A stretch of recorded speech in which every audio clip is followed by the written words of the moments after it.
대한민국 국민 여러분, 오늘에 이르기까지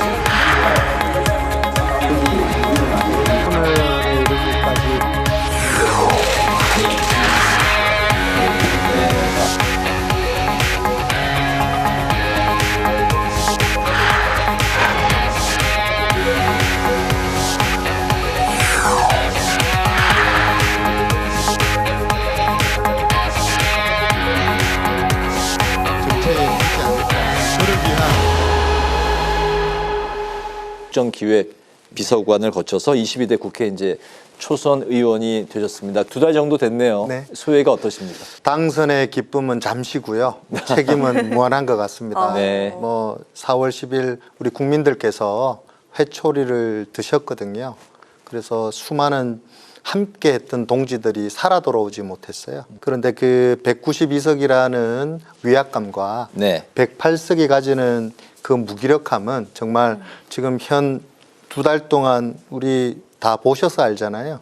입법 폭주에 가려진 그 무기력함을 어디 표출할 수가 없어요. 홀로 1018호인 제 의원회관 그 자리에 앉아서 네. 아무리 생각해봐도 제가 어릴 때부터 첫 직장부터 생활했던 이 국회가 이렇게 난장판인 적이 있느냐라고 생각해보면 참으로 답답하고 갑갑하다. 이게 제 첫 소회입니다. 오늘 그 김경수 전 경남도지사 복권이 확정이 됐습니다. 결정을 좀 어떻게 평가하시는지, 그리고 그 야권의 권력 구도에 좀 변화가 생길 거라고 예측하시는지 한번 들어볼까요? 대통령의 사면과 복권은 대통령님의 고유 권한입니다.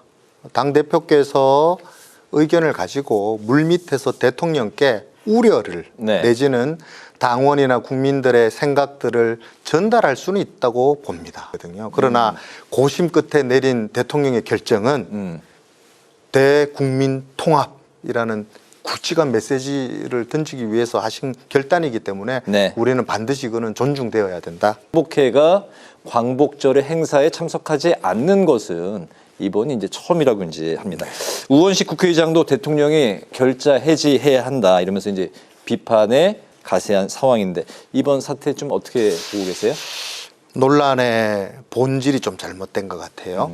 이게 그 인터뷰하신 거나 그분이 쓴 책이나 그 인터뷰한 모든 말들을 살펴보면은요. 네.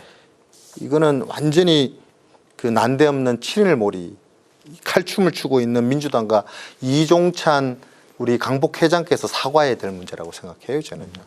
왜냐하면 이분이 대한민국이 임시정부의 정통성을 개성해서 건국절로 완성했다라고 얘기하거든요. 네. 그러니까 부정한 적이 없어요.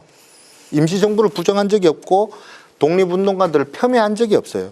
대통령께서도 지금 국민들 먹고 사는 문제 때문에 힘들어 죽겠는데 이거 건국절 얘기한다는 게 말이 되느냐, 이런 네. 불필요한 오해 만들지 말자라고도 말씀하셨고, 강복회장 자리는요 법정단체이고 공인입니다. 이거를 가지고 국민들께서 보고 계시고 행사에 참석한다 안 한다라고 말하는 거는 말이 안 된다 생각하고요. 반드시 참석하셔서 국론 분열 이루지 마시고 국민 대통합으로 나가야 된다, 그렇게 생각합니다. 민주당이 권익위 고위 간부 사망 사건에 대해서 청문회를 요구하자 비판을 또 하셨는데 어떤 내용인지 좀 설명을 듣고 싶고요. 청문회 명분이 왜 없다고 생각을 하시는지 들어보도록 하겠습니다. 그 민주당은 권익위에 접수된 김건희 여사 사건의 종결 처리와 관련해서 부당한 압력을 받아서 이 공무원이 스스로 목숨을 끊었다라고 주장하거든요. 네. 근데 이 고인의 죽음과 관련해서 밝혀진 아직 내용이 없어요. 주장만 있을 뿐이에요. 그리고 주고받았던 대화 카톡 내용 중에 어디에도 양심에 반하여 괴롭다라고 그런 문구가 없어요. 그래서 이런 것들을 보면 이 민주당 최근 행보하고 비슷한 것 같아요. 탄핵, 청문회 잔치를 벌여서 많은 공무원들이 고통을 겪고 있거든요. 여러분들 상임위 우리 업무 보고 하시는 거 보셨어요? 그냥 공무원들 세워놓고 이 흔히 말해서 겁박하고 자료 제출 안 하면 탄핵할 거다, 청문회 할 거다, 밤늦게까지 반복해서 질문을 했어요. 물론 저도 보좌관 생활도 오래 해봤고 오랫동안 제가 청문회도 봐왔고 업무 보고도 하는 거 봤지만 이렇게 겁박을 하고 회유하고 이런 건 처음 봤거든요. 이거 이제는 이 다수당이라고 해서 공무원들 상대로 위력을 행사하는 거 이런 거 당장 멈춰야 되고 이제 갑질부터 반성하겠다라고 하셔야 될 것 같아요. 민주당에서요. 의원님의 22대 국회 입성 첫 법안, 1호 법안 먼저 들여다보니까 자본시장법 일부 개정 법률안 요걸 발의하셨는데 공매도 참 문제가 참 많았거든요. 투명성을 강화하기 위한 대책이 담겼는데 구체적으로 좀 어떤 내용입니까? 이게 뭐 핵심은 뭐냐면 공매도 전산 시스템 구축을 의무화하자. 흔히 말하는 불법 공매도를 좀 없애보자. 네, 네. 지난 2023년 금감원에서 조사를 해서 한번 봤더니 글로벌 투자은행에서 이 9개사 164개 종목에서 2,112억 원 이 불법 공매도가 있었던 거예요. 네. 그런데 이게 아무리 금융당국에서 처벌하고 발견하고 한다 하더라도 네. 이거 아까 말씀드린 전산 시스템 이거 제대로 구축하지 않으면은요 또 공매도 불법 공매도 하게 돼 있어요.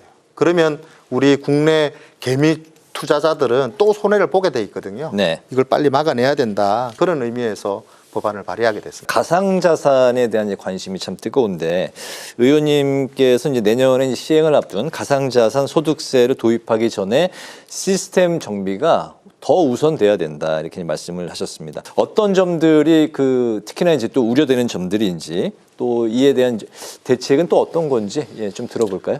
이 가상자산에 대한 제도가 없어요. 정의를 내릴 수가 없는 거예요. 이걸 그러면 기타 소득으로 볼 거냐, 분류할 거냐, 아니면 뭐 어떻게 할 거냐, 이런 아무런 제도가 없어요. 해외 거래를 하면 네. 데이터를 어디 구할 데가 없어요. 데이터에 남아가지고 그 기록 가지고 세금을 어떻게 매길 건지를 정해야 되는데 이게 공평하지가 않잖아요. 그래서 제가 주장하는 건 선정비 후과세 대통령 말씀 그대로 가자. 정비부터 해야 된다. 지금 국회가 꽉 막혀 있지 않습니까? 네. 협치 좀 어떻게 풀어 가실 계획이세요? 이 정치는 저는 이래 생각합니다. 화나서 삐져서 돌아앉은 돌부처도 정성과 진심을 다하면 그 돌부처도 돌아앉는다. 네. 자, 이 꽉 막힌 전국도 서로 정성과 진심을 다하면 서로 화나 있거든요, 지금요. 화나서 지금 싸우고 있는 거거든요. 이거를 정성과 진심을 다해서 서로 국민 속으로 들어가기도 하고 서로 여야 속으로 들어가서 대화와 타협으로 국민들이 원하는 민생 국회가 되어야 되지 않겠느냐 그렇게 생각합니다. 네, 의원님 오늘 말씀 잘 들었습니다. 고맙습니다.